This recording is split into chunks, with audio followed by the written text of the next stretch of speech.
This is Democracy Now!, democracynow.org, The War and Peace Report. I'm Amy Goodman with Nermeen Sheikh. Our guest is Sister Helen Prejean, one of the world's most well-known anti-death penalty activists. As a Catholic nun, she began her prison ministry over 30 years ago. She's the author of the best-selling book, Dead Man Walking, an eyewitness account of the death penalty. The book's been translated into numerous languages, turned into an opera, a play, an Academy Award-winning film starring Susan Sarandon and Sean Penn. The book was published 20 years ago. Let's go to a trailer of the film. This man shot Walter Delacroix 2 times in the back of his head, then raped Hope Percy and stabbed her 17 times. In the courtroom at his sentencing, he was smiling and chewing his gum. He is an unfeeling, perverse misfit, and it is time. You've put in a request to be the spiritual advisor to Matthew Poncelet. If this boy is to be executed in 6 days, you must be very, very careful. Well, Matthew, I made it. You never done this before? No. Never been this close to a murder before? Not that I know of. What is a nun doing in a place like this? I just want to help him take responsibility for what he did. I like being alone with you. You're looking real good to me. Death is breathing down your neck. You're playing your little man on the make games. You're a white supremacist, a follower of Hitler. Hitler was a leader, but he was on the right track that the Aryan was master race. You are making it so easy for them to kill you, coming across as some kind of a crazed animal, Nazi, racist, mad dog who deserves to die. You can leave. I'm not going to do that. You want to be there to comfort him when he dies? This is an evil man. But I didn't kill him. I didn't kill nobody. I swear to God I didn't. I ain't gonna get no chair, Daddy.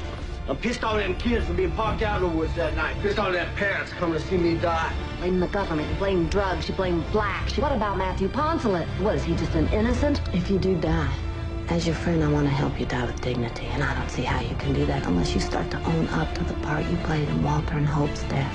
From writer-director Tim Robbins. No crime, Mama. I don't want to see no crime. Don't execute this man. You can stop this from happening, sir. Comes the story of one woman's unquenchable courage. Where do you stay? Over there. And one man's last chance at life. You are a son of God. Nobody ever called me no son of God. Oh, call me a son of you-know-what's a lot of times. Never no son of God. Susan Sarandon, Sean Penn, Dead Man Walking.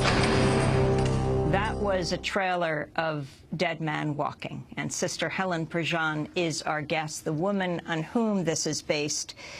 So many emotions and issues that were brought up by, well, why did you decide to walk into the prison that day? What was it like for you to meet the first person you met on death row? In the film, he's Matthew Poncelet, but the real person. Yeah. I got ratcheted into it because it was a spiritual awakening that the gospel of Jesus was not just about being charitable to people and being kind to people, but it was about justice and being on the side of the marginated. And so I moved into the St. Thomas housing projects, and then I was just asked one day to write somebody on death row. I didn't even know he was going to be killed because we hadn't had an execution in Louisiana in 20 years. There had been an unofficial moratorium. Death penalty was just coming back. So I wrote a letter. Patrick Sonia, he was the first, and he wrote back. And so then he had nobody to visit him. So I went to visit him. I didn't know. What was that first visit like? It was scary as all get out. And in the film, you know, you see Susan with those big eyes scared out of her mind. It's the way I was. It was like, I'd never been in a prison before. You're going through all these metal detectors, guards, you're going woman on the tier, people are shrinking back. I'm going, man, I'm going into the belly of the beast. I'd never done it before. And then I was kind of scared to meet him personally, too.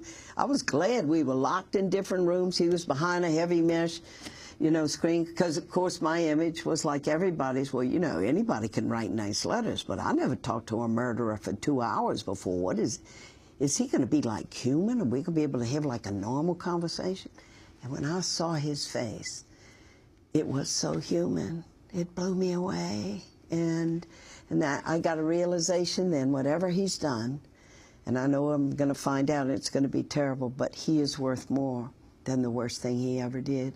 And the journey began from there. And I knew nothing didn't know what to do with the victims' families, made a terrible mistake, didn't reach out to them. And actually, my journey is what's in the book, to take the reader there, because the American public needs to navigate these waters as well. I was just in England at Oxford University, and people in England always say, what is it about the American people? You all are so vengeful that you hold on to the death penalty. And I have found, this is 20 years of talking to the American people, that people are not invested in the death penalty. They just never think about it. And I had been brought in as a witness. And when they killed Pat and the 5 other human beings I've been with, I just said, I got to take the people there. What you do is, when people are removed from seeing something and you make people in your mind, the Supreme Court has said the death penalty is supposed to be for the worst of the worst. So everybody has this picture of monsters in their mind. They look at the crime, say they deserve to die. How do you break that open to a deeper reflection? And so I speak, I travel, and the book. I put this book into people's hands, knowing when they open that page, I tell them sometimes, fasten your seatbelt, because it's going to take you on a journey. And it does. It does. And a book, see, I didn't know the power of a book. It's a very powerful thing because it's so intimate, and you're not debating with anybody, and you're using your imagination to go across the divide, over the victims, over the one being executed. And I found that deep reflection that people's hearts go, most people just say, I didn't know it was like that. Sister Helen, I'd like to turn to another clip from Dead Man Walking, which doesn't paint a very flattering portrait of death row inmate Matthew Poncelet, who's played by Sean Penn. In this clip, Sister Helen Prejean, played by Susan Sarandon, confronts Matthew about racist, violent comments he's made during media interviews just days before he's scheduled to be executed. Reading these interviews thinking you're some kind of a nut, admiring Hitler, wanting to come back as a terrorist and blow people up. I'd say nothing about people, buildings, government buildings, not the people. How can you bomb a building without hurting somebody? Hey, I ain't got no love for the U.S. government, all right? You're a fool. You are making it so easy for them to kill you, coming across as some kind of a crazed animal, Nazi, racist mad dog who deserves to die. Is that what you think? You are making it so difficult to help you. You can leave. I'm not going to do that. It's up to you. You want me to go, you say so. Sister Helen, that was another clip from Dead Man Walking. You've said, though, that the moral position on the death penalty is not predicated on an assumption that the person to be executed is a sympathetic figure. Absolutely. But an unsympathetic one. So could you elaborate on that? Yeah. I mean, that's the journey of the book, to look unblinkingly at the crime that this person has done. I had a wonderful editor, Jason Epstein, when I wrote Dead Man Walking. And he really helped me shape the story. And he said, you wait far too long in the original draft to take people into the horrible crime that this man has done. And people are going to think you're overly sympathetic. You're a Catholic nun, you're a spiritual advisor, Jesus said forgive. They're not going to read the book. And so you got to go there. And so I did, reshape the story to go there. And then Tim Robinson, doing the film, he saw that. He said, this isn't going to be about an innocent person. This is about somebody really guilty, and you don't like him, and you want to see him die. Because that's the moral journey that we all have to go on. Not about the innocent, but what about the guilty? What about the guilty ones? Sister Helen Prejean, you were the spiritual advisor to Robert Lee Willie, who was executed in December of 1984 for raping and murdering an 18-year-old named Faith Hathaway. I wanted to go to a pro-death penalty group who criticized your involvement with the case. In the movie Angel on Death Row, Sister Helen Prejean shared a one-sided story. The story she told revolved around Robert Lee Willie, not his victims or his horrific actions. She was asked to be Willie's spiritual advisor because he was on death row. He raped and killed one of his victims. Later, he raped another victim. Sister Helen Prejean looked at Robert Lee Willie's case from his point of view. She did not look at the victim's side. The victim should be priority. Thankfully, Debbie, one of Willie's victims, was not murdered and was able to go to the police to persecute Willie. Sister Helen Prejean only looked from his point of view. He victimized himself. Prejean didn't look at the real victims or their families. When Sister Helen Prejean wrote a book about Willie and his victims, she didn't even approach Debbie or Faith's family to hear their side. They had to relive the horror of their past without any choice in the matter. An innocent victim was harmed unjustly. Justice is served when an abuser is given the ultimate punishment, death. There are some crimes that cannot be forgiven. Murderers shouldn't be forgiven, they should be punished. Helen Prejean, could you explain what this video is, this sort of young person's analysis and criticism of you and Dead Man Walking? And the summary comes in the last sentence. This man shouldn't be forgiven. This man should be punished. And it's the victim's family connected to Faith Hathaway, who was killed by Robert Willie and another man named Joe Vaccaro. And then another young woman who had been abducted by Robert Willie and then who lived. And so she said she gives a one-sided view. It's just about being sympathetic to the criminal. And you know, I disagree with that. I believe I bring people solidly over to both sides. But I understand victims' families, and she's connected to those families who had suffered so terribly.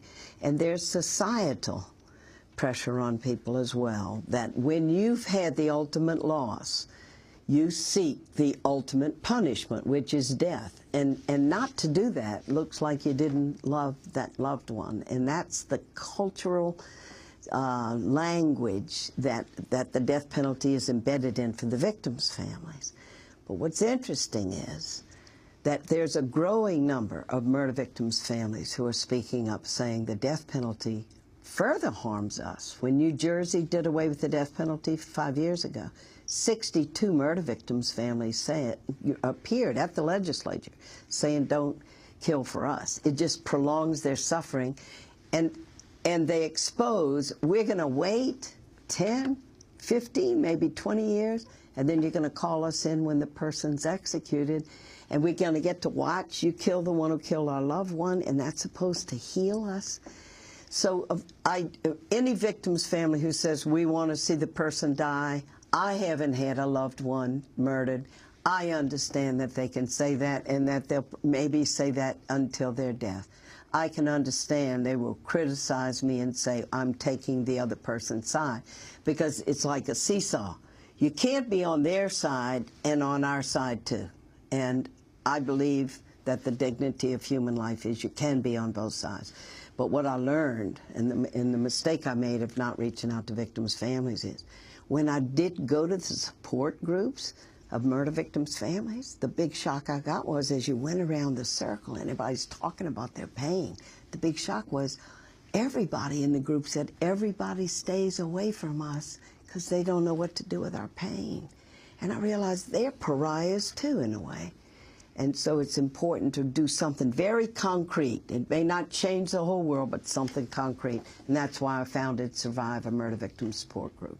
Sister Helen, as part of your advocacy against the death penalty, you've also pointed out the profile of the people on death row who are actually executed, saying that the vast majority are poor and responsible for killing white people. Could you elaborate on that?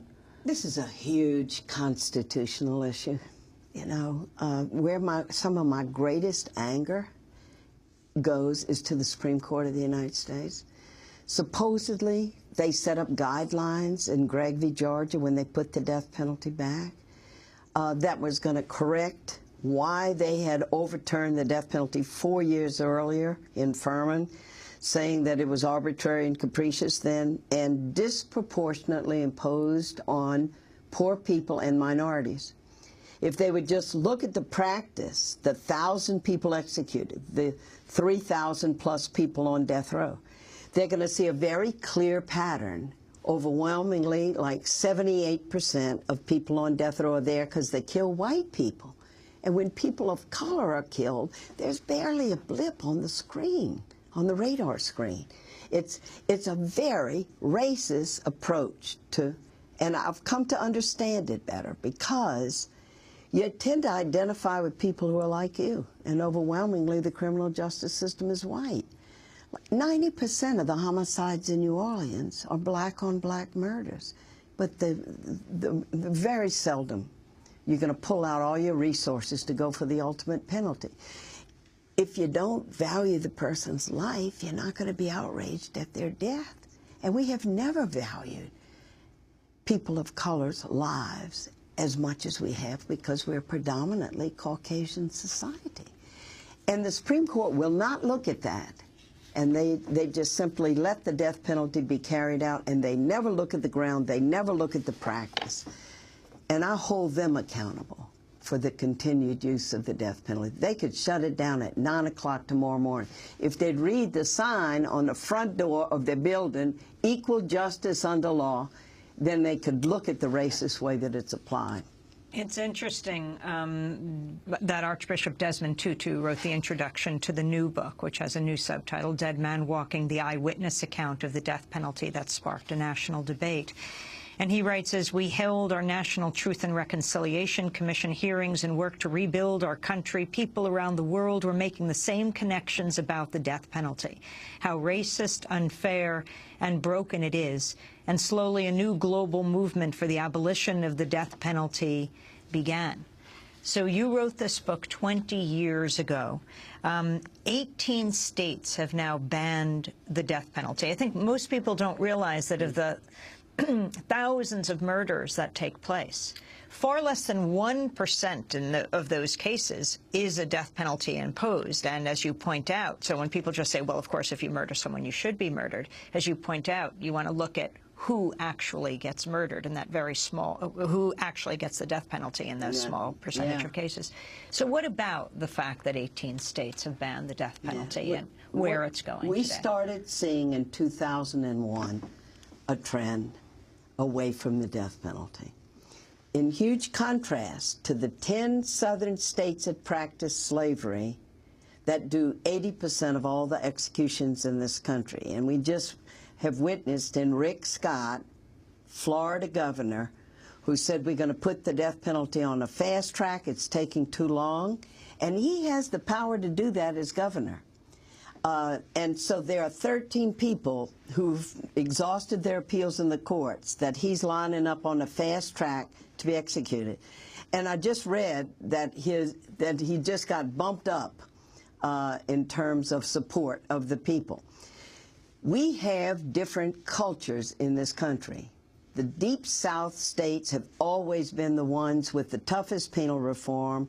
We are the highest incarcerator in the world, and Louisiana, my state, is the highest incarcerator of everybody. And we're one of the death penalty states. All the southern states are. And here's another constitutional issue. Here's another thing the court never looks at. The huge disparity of practice, that 80% of all the worst people who are on death row happen to be in the 10 southern states that practice slavery. Whereas when New York had it, when New Jersey had it, and the states that don't have it, they did less than 1% of all the executions. So the Northeast has been the first states to do away with it. And the Supreme Court could do it, but they say the only way to measure the evolving standard of decency is when we're going to have a majority of states that don't execute people, that the legislators are the ones who have done it. So it probably is not going to happen in the South, though we work in all the states. But we do see a trend. Executions are down, the lowest number in the last 2 years. Death sentences are down. And even in Texas, death sentences are now, because now jurors, when they're given, they have to be told that the alternative is life without parole. Most jurors do want to choose life. Sister Helen, I'd like to turn to the Dead Man Walking School Theater project, a way that you and others have incorporated your book into young people's education. This is a clip from a student production. I just want to say, I think killing's wrong. No matter who does it. Whether it's me, or y'all, or your government. Sister Helen, could you talk about that project? Yeah, this is Tim Robbins in an act of great generosity. He said, we got to get this issue to the young people of this country. So he wrote a stage play. He never makes a dime on royalties from this. He said, because the young people are the bearers of the future, we have to wake them up. And how better to do that? It's called the Dead Man Walking School Theater Project. And over 240 schools around the country, high schools and universities have done it. And it's an education because you not only have the theater department doing it, but 2 departments have to pick up the issue of the death penalty and study it. They read the book, they get into it. Mercy of San Francisco, Mercy High School, they had it throughout the whole curriculum. Chemistry was looking at the lethal injection. They're looking at government. They're looking at the way the Constitution works. They're looking at, you know, public opinion. They're looking at everything. And it was throughout the school. So it's to get discourse going.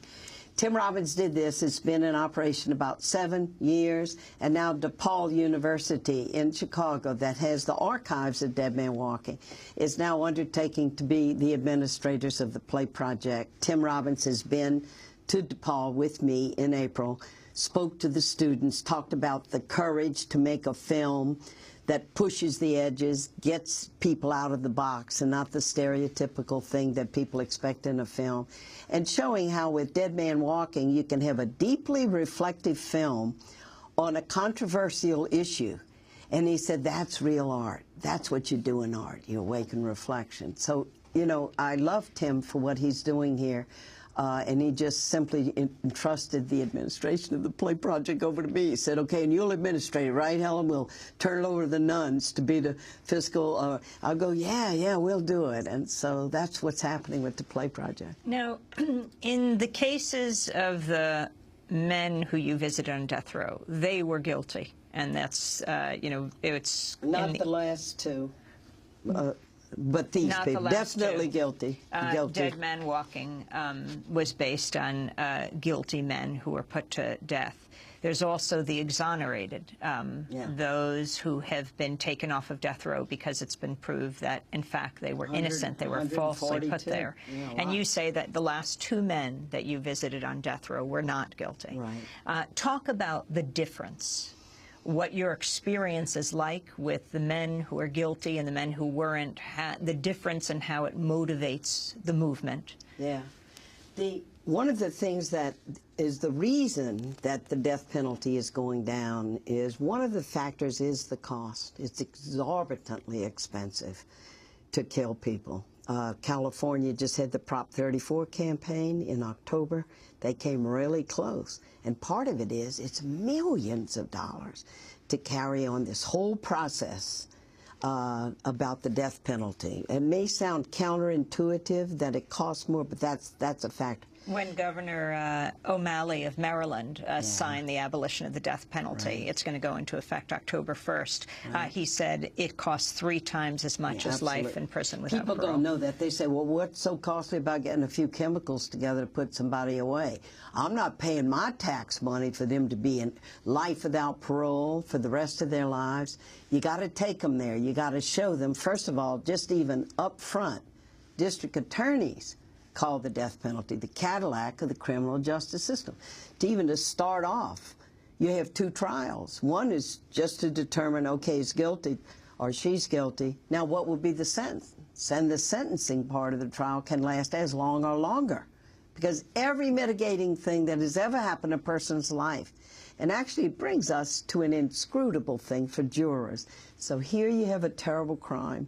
Here you have that mother saying, do justice for me and my dead child. And on the other side, you have the mother of the one who did the crime saying, please don't kill my son. And what is a juror supposed to do with that? You know, it's talked about the wisdom of Solomon deciding between the 2 women who were both claiming the same baby. I mean, that's chicken feed next to what jurors, ordinary people like us, are asked to do. And in most states, each juror knows they hold that person's life in their hands, because if it's not unanimous, then the person is going to live. And so they each hold that life in their hands, and then they walk. And there's pressure that goes on behind the closed doors. I did write a second book, The Death of Innocence, and I talk about the anguished juror, because he said, I thought we'd have like a democratic discussion. You know, what do you think? What do you think? It'd be open and free. But boy, when I said I thought the person shouldn't be killed, they came down on me, and I gave in to the pressure. And this person, when he was executed in Louisiana, Robert Sawyer, a mentally damaged man. When he was executed, that juror called Nick Trinacosta, the lawyer. He was drunk and he was crying, and he said, "I tell my boy, never give in to pressure." So nobody wins in this thing. It's inscrutable, and we just don't have the wisdom.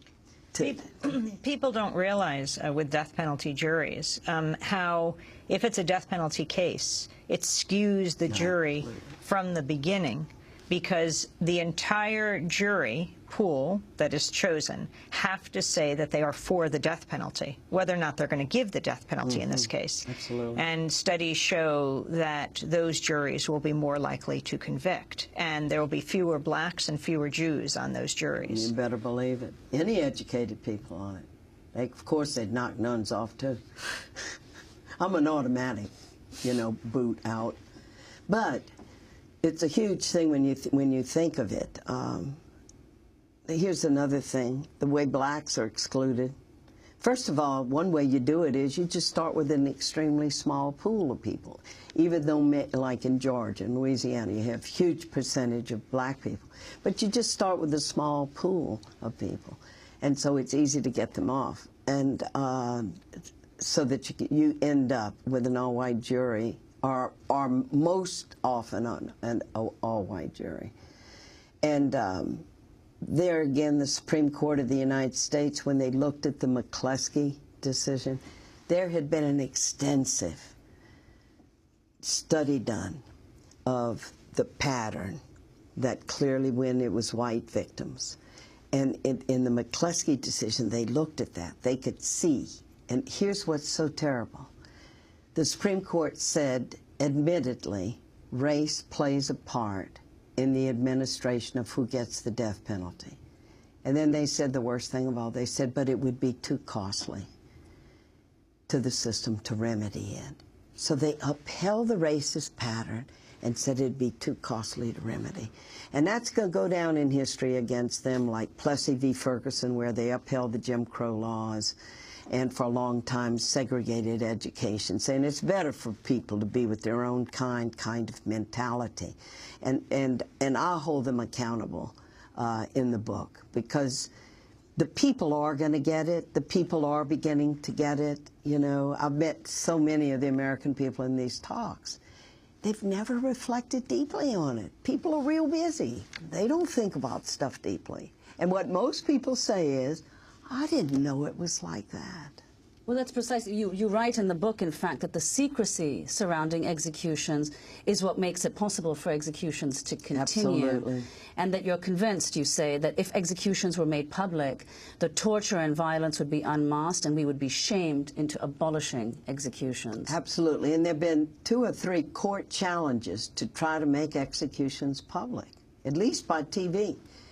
And the arguments are amazing about why we shouldn't do that, like some of them being, well, the person being executed has a right to their privacy.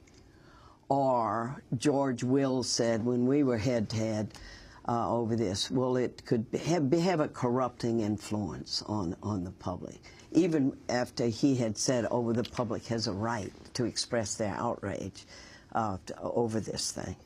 And you mentioned torture. I believe the reason we're having a lot of problem with countenancing and supporting torture is because the Supreme Court will not look at the torture that is just integral to the death penalty. Human beings are conscious and imaginative, and put somebody in a small space for 15, 20 years where they wait for the moment to be taken out by a guard and led down the tier to their death. And they die 1,000 times inside their minds before they die.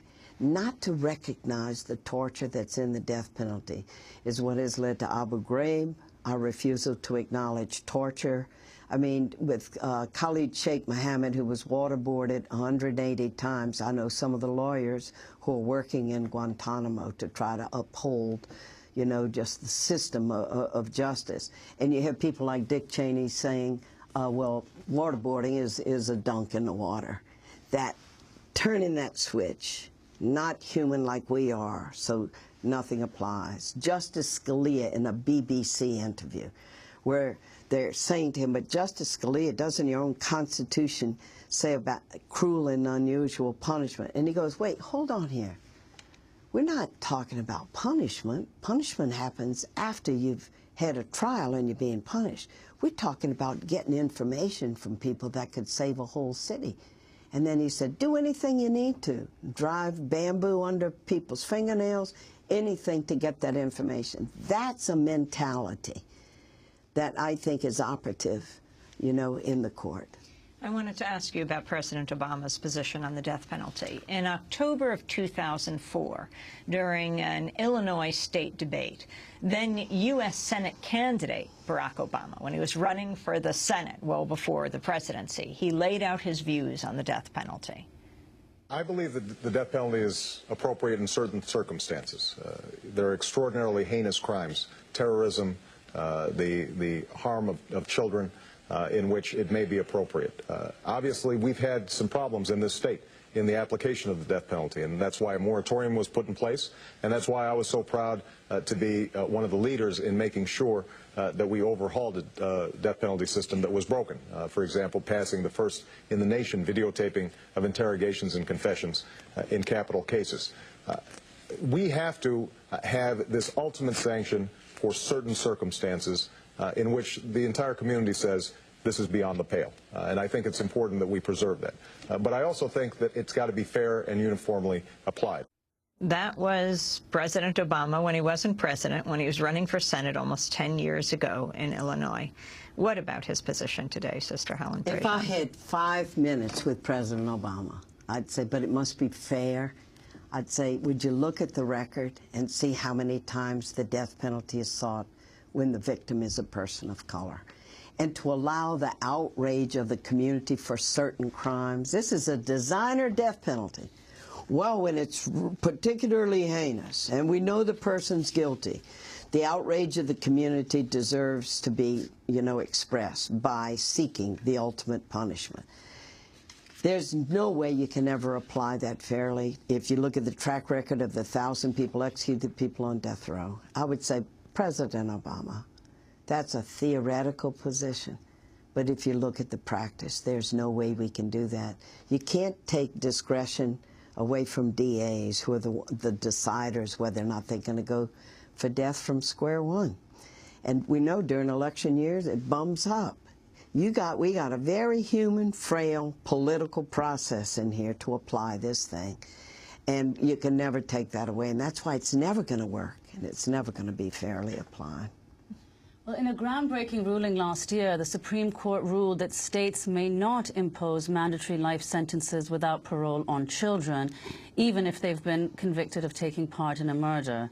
Democracy Now! Spoke to Bryan Stevenson, the attorney who argued the case challenging juvenile life without parole. He's the founder and executive director of the Equal Justice Initiative. Here's how he reacted to the ruling. We're very encouraged by the court's ruling. This is an important step forward. For 30, 40 years, we have been sending children to die in prison in the United States. We're the only country in the world that does that. Some of these kids were as young as 13 years of age when they were sentenced to life imprisonment without parole. And until the court struck down the death penalty for juveniles in 2005, this was an issue that got virtually no attention.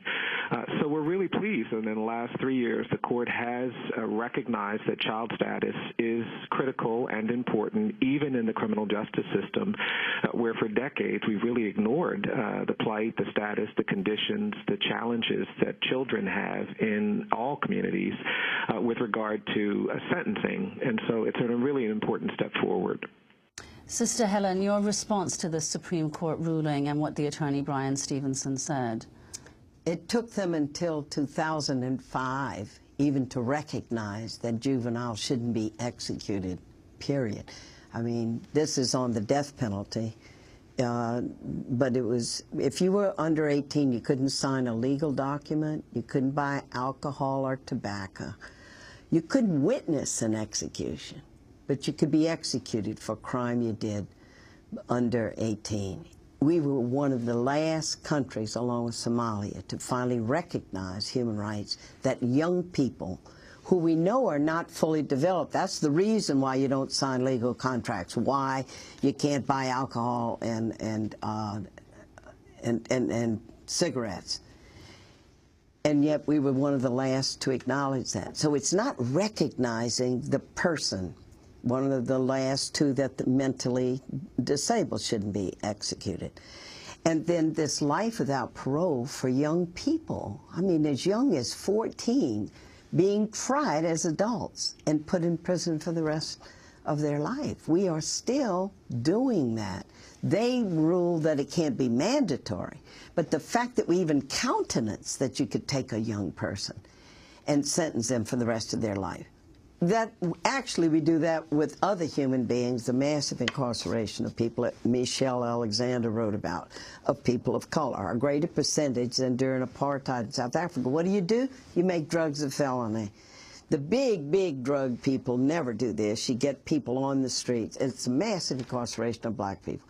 Life without parole is the road I think we're going to go down to get out from under the death penalty, but we must work for prison reform. And we have 2.3 million people in this country in exile and locked away behind bars without a chance at life. We got to change that. We learn how to recycle cans. We learn how to recycle stuff. We don't take that approach to human beings, and we just see punishment, and people profit from that. I don't know quite how to put this question as we wrap up, but I think the stereotype of nuns in this country is peaceful, conciliatory. Sister Helen, you're a fighting nun. How did you get to be the way you are? The same reason we got nuns on the bus, heading on a 10,000-mile trek, getting truth to the people about immigration reform, why nuns have stood up about the Paul Ryan budget, why we stand for health care for the poor. It's the gospel. I mean, it's Jesus. I mean, we may have a pope, Pope Francis, that slipped through the Holy Spirit gate because he has said now and already exhibited, as soon as he was Pope, he's in a prison and he's washing the feet of prisoners, including a Muslim, and women and prisoners, that the place of us is to be with the marginated and to be with those on the margins.